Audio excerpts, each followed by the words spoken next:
Another story time. As I mentioned at the beginning, we originally were going to just bring in everything as a donation.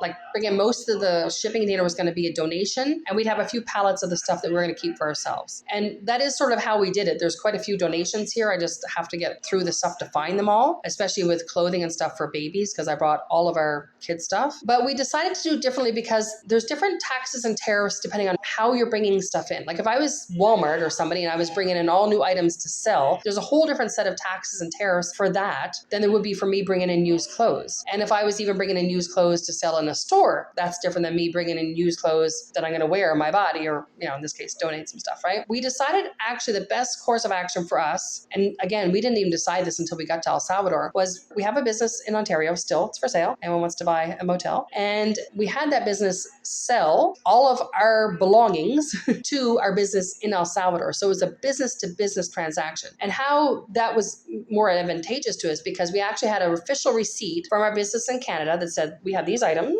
and they're worth this dollar value, and including, the tax numbers, the GST numbers, and all that stuff. All that official stuff was on there. So it was a fully official receipt. And our business here in El Salvador bought those used items for that value, right? So this worked out really well for our stuff. I cannot guarantee this is how anyone else can do it. And maybe we can somehow offer this service to some other people. I mean, our business is for sale in Canada right now, but maybe there's other options. But this was definitely an easy way to bring things in for the tax part of it, because if you bring stuff in like as a household, if you are a diaspora, you have all kinds of tax advantages because you're allowed to bring in so much stuff that's duty free. If you bring stuff in as a donation, it's another thing, but then the person who's receiving it has to be the one at the port signing off on it, and they'd have to do stuff with their taxes because now they receive this donation. I don't even know all the ins and outs. I can't even pretend to know. This is how we did it because this worked out best for us. It's not like we got away with not paying taxes. It was just the simplest way to do the tax part of it for the importing of the shipment.